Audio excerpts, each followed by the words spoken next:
मेरे भगवान ने एक छिलका खाया, 2 खाया, 10 खाया। कहा काकी बड़े स्वादिष्ट है। कहा लाला अपने हाथ से इनको जल देते हैं। 40-50 कोई विदुरानी जी के हाथ से हमारे भगवान ने छिलके खाए कि इतने में आवाज आई कि अरे कहाँ हो, जल्दी से बाहर आओ। काकी दौड़कर द्वार पर गई। कहा तुम्हें पता नहीं, कृष्ण ने कहा था मैं आऊंगा, तुम विलंब कर रही हो। कहा अरे शोर मत कर, जिनको आना था वो आ गए। कहा ये लो लड्डू, ये देखो, ये चलो चलो अंदर चलो। अंदर जाए तो देखे एक हाथ में छिलका लिए और एक हाथ से छिलका खा रहे हैं। कहा अरे देवी तुमने ये क्या कर दिया। तब जाकर विदुरानी को होश आया कि अरे काना तुम छिलका खा गए, तुमने मुझे बताया भी नहीं। कहा छिलका, अरे मैं छिलका खा रहा था। अरे काकी आप इतने प्रेम से खिला रही थी कि मुझे पता चला ही नहीं। विदुर जी ने कहा अरे काना छोड़ो, ये लो माखन खाओ, ये लो लड्डू खाओ। एक बार खाया। जैसे ही विदुर जी दूसरी बार खिलाने लगे, कृष्ण ने हाथ को पकड़कर हाथ को किनारे कर दिया कि काका सच कहें, जो स्वाद उन छिलकों में था वो स्वाद इस बाजार के लड्डू में बिल्कुल भी नहीं। यानी प्रधानता थी तो भाव की, भाव का भूखा हूं मैं, बस भाव ही एक सार है। भाव से जो मुझको बदले उसका बेड़ा पार। भाव कुभाव अलख आलसहु, नाम जपत मंगल दिसदस। आपके मन में अगर प्रेम है ना निस्वार्थ, तो वो मिलेगा। वो आपकी पूजा को साबित जरूर करेगा। बिना भाव कुछ भी देवे मैं कभी लेता नहीं, और भाव से एक पुष्प भी दे दे तो मुझे स्वीकार। पर आप में भगवान के प्रति वो भाव तो होना चाहिए। हमने घर में लड्डू गोपाल जी रख के तो रखे हैं, सेवा भी करते हैं, पर अगर घर में लड्डू गोपाल रखें तो एक बात ध्यान रखना कि जैसा अपने बेटे को रखते हो उससे ज्यादा उन्हें रखना, तब वो जाकर आपको फल देंगे। हमारे तो क्या है, हम शादी में जाते हैं तो थोड़ी सी मिश्री लेकर उनके आगे रख देते हैं। भगवान जी अब आपके लिए चूल्हा कौन जलाए, इतने में ही खुश हो। अपने बेटे के साथ ऐसा करो, साथ में नए कपड़े पहना कर ले जाते हैं ना, वैसा ही प्रेम अगर कृष्ण के प्रति रखोगे तो जीवन में आपकी हर मनोकामना को मैं विश्वास से कहता हूं कि पूर्ण करेंगे। तो प्रेम से कहो ना, जय श्री कृष्ण। यह था भाव का परिचय। विदुर कि घर मेरे भगवान ने पधार कैसे उसके जीवन में कृपा की। भाव को भगवान ने सबसे बड़ी वार्तालाप बताए कि जीवन में तुम्हारे अंदर अगर भाव है ना मेरे प्रति, तुम निस्वार्थ हो। हमारी आदत क्या है कि हम रिश्ता अक्सर स्वार्थ कर रहे हैं, चाहे वह मित्र से रखें, भाई बंधु प्रियजन किससे भी रखें। जब हमारे मन में स्वार्थ की जागृति होती है तब हम उसे अपना बना लेते हैं, और जब काम निकल जाता है तो हम उससे दूरी बना लेते हैं। समाज में अक्सर ये देखा जाता है कि जो मायापति है, अगर कोई पैसे वाला है तो व्यक्ति 10 पीढ़ी बाद भी अपनी उससे रिश्तेदारी बता देगा, और कोई बेचारा अगर सामान्य है, गरीब नहीं कहूंगा, सामान्य, अगर कोई सामान्य है तो हम उससे अपना रिश्ता बतलाने में भी कतराते हैं। आखिर क्यों?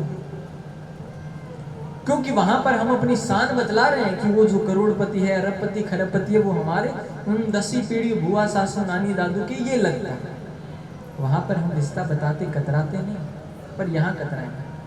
अगर घर के बाहर 4 दोस्त बैठकर चाय पी ले और वो चले जाए तो घर में आकर बच्चे को कहेंगे कि जल्दी से जा, कप उठा कर लेकर आ जा। और घर के बाहर 5 लाख की गाड़ी लाकर ऐसे खड़ी करेंगे कि निकलने वाले हर व्यक्ति को दिखाई देनी चाहिए कि वो कार हमारी है। हमारे मन में जब तक ये ऐसे द्वेष ईर्ष्या के भाव रहेंगे ना, हम आगे नहीं बढ़ पाएंगे। व्यक्ति को मैं कहता हूं काम, क्रोध, मद, मोह, लोभ मारे ना मारे, द्वेष मार जाता है, ईर्ष्या मार जाता है।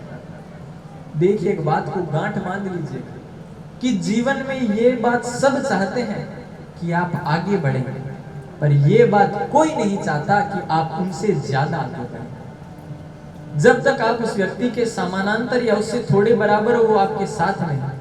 अब थोड़े से ही ऊपर निकलने क्या लग जाओगे। जैसे एक बाल्टी में अगर आप 100 केंकड़े डाल दोगे ना, तो एक जैसे ही उसमें से बाहर निकलने लगेगा, पीछे के 99 उसे खींचने लग जाते हैं, उसे बाहर निकलने नहीं देते। वह प्रवृत्ति हम अपनी कर रहे हैं, तो ना तो वो एक बाहर जा पाएगा, और जो नीचे के 99 हैं वो तो बाहर निकलने का सवाल है ही नहीं। इसलिए इस ईर्ष्या देश को हम अगर अपने से दूर नहीं करेंगे तो हमारा कल्याण संभव नहीं है। बोलिए कृष्ण कन्हैया लाल की। तो आप कितनी भागवत सुनते हैं, कितनी भागवतों में जाते हैं, ये बड़ी बात नहीं है। ऐसे बुजुर्ग भी मैं आपको बतला दूं जिन्होंने हजारों कथाएं सुन ली हो। कथा में इसलिए जाओ कि वहां से एक संकल्प लेकर आओ, कोई भी ले लो, जो आपकी इच्छा हो, कम से कम हो। ये नहीं है कि आप धर्म का काम ही करो, पैसे ही लगाओ।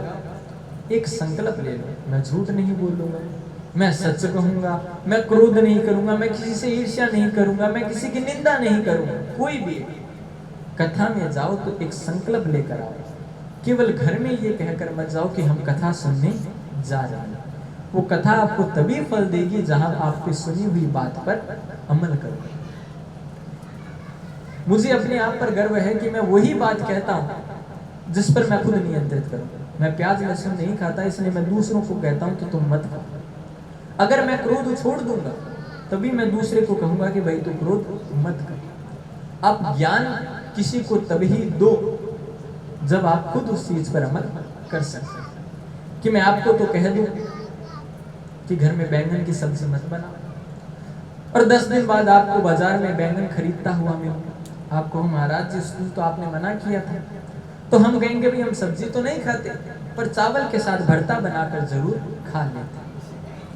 तो ये बात अच्छी नहीं है। उसी बात को कायम करें जिस पर आप अमल कर सकते हो, वरना ज्ञान तो सबके पास है, किसके पास नहीं है आज के समय में।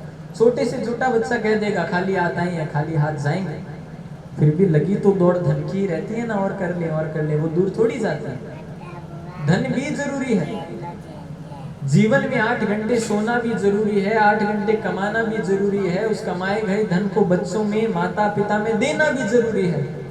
तो उतना ही जरूरी धर्म का काम करना भी, उतना ही जरूरी भगवान का नाम लेना भी है। तो एक अच्छा संकल्प अपने मन में धारण करें, कोई भी छोटे से छोटा, कि आज से ये हम अपनी आदत छोड़ेंगे।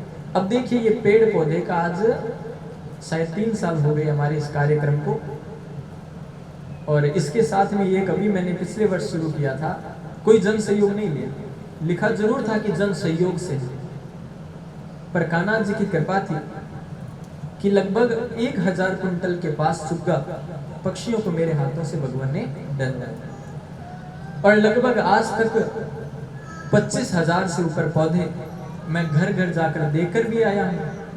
अस्पताल है सैटेलाइट, और पास के वहाँ पर उद्यान है, राम पार्क, पब्लिक पार्क। इससे अधिक भी बीकानेर के गंगासर, भीनासर, रुद्रामसर, चौखुटी, खासकर आप जानते हैं ये है हरि किशन जी नागर, हमारी संस्था के संरक्षक। ऐसे व्यक्ति जिनको कोई स्वार्थ नहीं है हमसे, बिना स्वार्थ के हमसे जुड़े हुए 3 साल से 184 कथा हो गई हमारी, 25 कथा में ये जुड़े हुए हैं। अपना तेल खुद जलाते हैं और खुद अपनी ओर से भी बंटवाते हैं।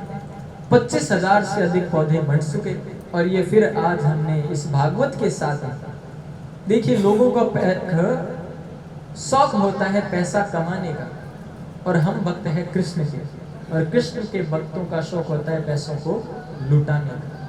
कृष्ण ने अपनी खुशियां लुटाई, कृष्ण ने माखन लुटाया, कृष्ण ने जो हो सका अपनी ओर से लुटाया। तो कृष्ण के भक्त बने हैं तो वो आदत भी अपनानी चाहिए।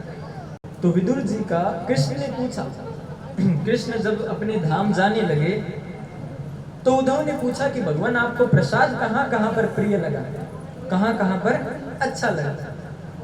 तो कृष्ण ने कहा या तो मैं जब राम बना तब मैंने सबरी के यहाँ पर बैर खाया, या फिर जब मैं कृष्ण बना यानी इसी योनि में तो उद्धव के घर पे मैंने, उद्धव विदुर जी के घर पे मैंने छिलके खाए, तब मुझे आनंद मिला। तो विदुर से कहना जरूर कि हमें उसकी याद आ। उद्धव निकले तो वहीं पर उद्धव का मिलन होता है सरस्वती नदी के तट पर विदुर जी से। एक दूसरे को देखकर दोनों ने गले लगाया, कृष्ण नाम की बड़ी चर्चा हुई। फिर कहा कि मुझे कृष्ण के बारे में और बतला।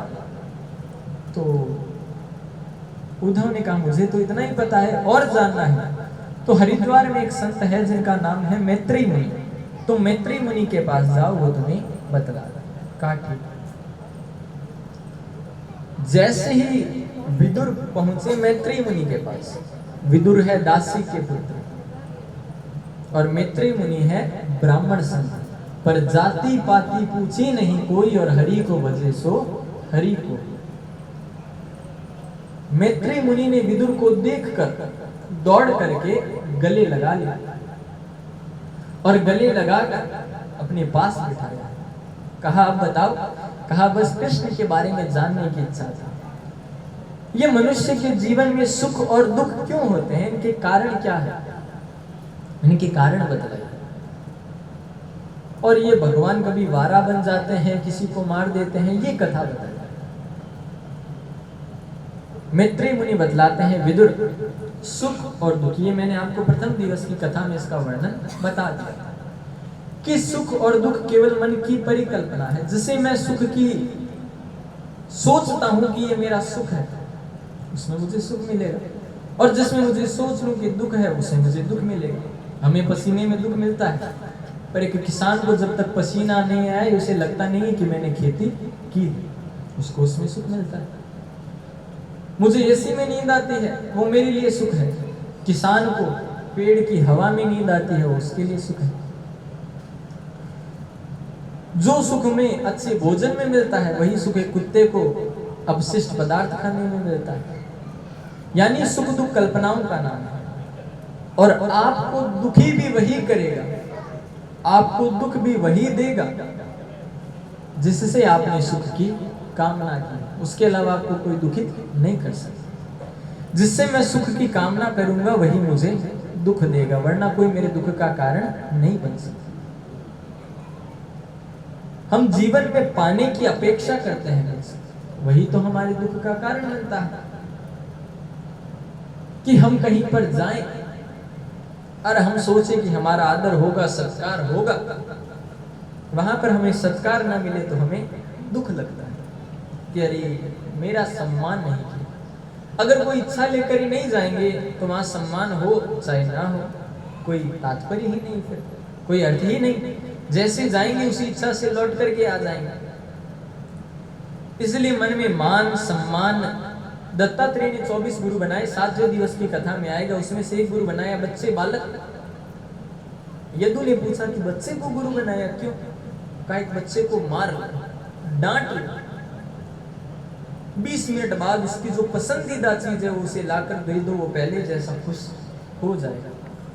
उससे मैंने ये शिक्षा प्राप्त की कि मान अपमान सम्मान दुख सुख ये केवल बाहर के शरीर के हैं। उसको मैंने अंदर तक दुखित नहीं किया था, बार बार से उसको उसकी चीज पसंदीदा थी वो लाकर दे दी, वो वापस खुश हो। इसलिए इस कल्पना को मत करो जिसमें तुमने सुख माना है वो चीज तुम्हें कभी सुख दे ही नहीं सकती, वो तुम्हारे दुख का कारण है। और ये मिलते भी व्यक्ति के कर्म से है। कर्म प्रधान विश्व रचि राखा, जो जस करहि सो तस फल चाखा। को न काऊ सुख दुख करि दाता, निज कृत कर्म भोग सब भ्राता। कि विश्व कर्म प्रधान है। अगर पेड़ बबूल का बोएंगे तो आम प्राप्त नहीं होगा, बबूल ही मिलेगा। जैसा हमारा कर्म है वैसा फल की प्राप्ति होगी। व्यक्तित्व का जन्म भी कर्म से होता है। कर्मणेव जायन्ते जंतु कर्मणेव विलीयन्ते, सुखम दुखम भयम चैव। गीता में साफ है कि तुम्हारे कर्म ही है जो तुम्हें व्यक्तित्व का इंसान बनाए। क्योंकि सत्कार आदर सम्मान आपका नहीं होता, आपके स्थान का होता। अगर सांप घर में दिखाई दे, इधर उधर फिरता घूमता सांप दिखाई दे, तो हम उसे लकड़ी से मारने के लिए दौड़ते हैं, और अगर वही सांप शिवलिंग के ऊपर दिखाई दे तो हम उसकी पूजा करने के लिए दौड़ते हैं। इसीलिए सबसे पहला ध्यान आपको यही रखना चाहिए कि अपने स्थान के प्रति ग्राहित रहें। अगर आपका स्थान अच्छा है, आपका कर्म अच्छा है, तो आपको कोई रोक टोक नहीं पाएगा, आपको रोक टोक नहीं सकता। इसीलिए उन्होंने महत्ता बताई कर्म कि सबसे पहला कर्म। विदुर जी वर्णन करते हैं कि आप मुझे कर्म का रूप बतलाइए। तो कहते हैं कि व्यक्ति के स्वयं के कारण, स्वयं की इच्छा शक्ति से ही वह अपने कर्म करता है और वैसा ही वह फल प्राप्त करता है। को न काऊ सुख दुख करी दाता, कोई किसी को सुख और दुख देने वाला नहीं है, यह उसकी स्वयं की इच्छा शक्ति से होता है। वह जैसा विचार करता है वैसे ही वे कर्म करता है। फिर आपने कहा कि भगवान मारते क्यों हैं, ताड़ते क्यों हैं? वाराह अवतार, तो कहा पृथ्वी पर अधर्म इतना बढ़ चुका था कि पृथ्वी अपना अधर्म को जो था उसे संभाल न सकी और वो जल में चली गई। ब्रह्मा जी को चिंता हुई। ब्रह्मा जी बैठे बैठे सोच रहे थे कि क्या करूं क्या करूं। इतने में ब्रह्मा जी को छींक आया और उनकी छींक से जो अणु निकला, उस अणु से भगवान की दूसरे रूप अवतार वराह ने जन्म लिया। बोलिए वाराह अवतार की। वाराह रूप ने अवतार जल में जाकर, वाराह रूप था शुक्र का, जिसे हम अपनी भाषा में यहाँ सुअर कहते हैं। दो दंतश्राएं, दांत बड़े बड़े निकले हुए, जाकर के जल में से उन दांतों पर पृथ्वी को रखकर ऊपर ला रहे थे। उस समय का विज्ञान ये था कि सब आकाश में उड़ते थे, पृथ्वी तो जल में, तो सब ऊपर उड़ते। ऊपर नारायण नारायण करते हुए नारद जी उड़ रहे। अदिति दीति, ये दो कश्यप की पत्नियां थी। 13 पत्नियां थी, जिसमें अदिति बड़ी और दीति छोटी। यह उनकी 13 पत्नी, दीति बड़ी और अदिति छोटी, ये 13 पत्नियां थी। उनमें से जो अदिति थी, उसके हर बार भगवत धर्म या भगवान के रूप में पुत्र अवतार होता। अदिति माने भेद बुद्धि और दीति माने भेद बुद्धि। जहां अभेद दृष्टि हो वहां पर देव पुरुष अवतरित हो। दीति ने कहा मेरी सभी बहनें गर्भवती हैं, मुझे भी संतान चाहिए। कश्यप ने कहा देवी ये सायंकाल का समय है, इस समय शिव के गण आकाश में घूमते हैं, इसलिए तुम पुत्र की इच्छा मत करो। कहा नहीं मुझे तो पुत्र चाहिए। कहा जाओ तुम्हारे 2 पुत्र होंगे पर दोनों असुर। कहा अरे मुझे असुर नहीं, मुझे तो देव पुरुष चाहिए थे। कहा अब तो श्राप निकल गए, पर जाओ ये वचन देते हैं कि तुम्हारा जो पुत्र होगा वो भगवान को प्राप्त करने वाला अलंपट तेजस्वी यशस्वी और मनस्वी होगा, उसका नाम होगा प्रहलाद। का तब तक 100 वर्ष तक गर्भ में वास करके जन्म लिया हिरण्याक्ष और हिरण्यकश्यप। हिरण्याक्ष ऊपर घूमता घूमता नारद जी के पास पहुंचा। कहा कैसे आज हाथ में बड़ी खुजली आ रही, कुछ लड़ाई और करनी आती है या केवल ये वीणा ही बजाते? कहा क्यों नहीं, हमें इसके अलावा भगवान का नाम लेना आता है। कहा नहीं इनसे काम नहीं चलता। अच्छा लड़ाई करने वाला देखो जल में जाओ, अभी है ना एक वहां से पुरुष आ रहा है दिव्य, या तो वो तुम्हारी खुजली मिटा देगा या फिर तुम्हारी खुजली मिटेगी, जाओ तो सही। कहा अभी जाता। जल में जाकर वो जो शुक्र ऊपर आ रहे थे उनसे छेड़खानी कर रहे, बार बार छेड़खानी, दोनों में युद्ध छिड़ा। युद्ध लंबा चला, अंत में वारा भगवान ने खींच कर मारा उसके मुख पर कि नस जाकर के कहीं दूर पर गिरी। हिरण्याक्ष का उद्धार किया और पृथ्वी को लाकर के वापस अपने स्थान पर कायम करने से पूर्व नीचे शेषनाग का सहारा दिया। वाराह भगवान ने हिरण्याक्ष का उद्धार किया है। बोलिए वाराह भगवान की। हिरण्याक्ष का उद्धार किया। हिरण्यकश्यप, हिरण्यकश्यप भगवान का बहुत भक्त, बहुत पूजा पाठ करता है। पर जब से हिरण्याक्ष का भगवान ने उद्धार किया, तब से हिरण्यकश्यप भगवान के विपरीत है।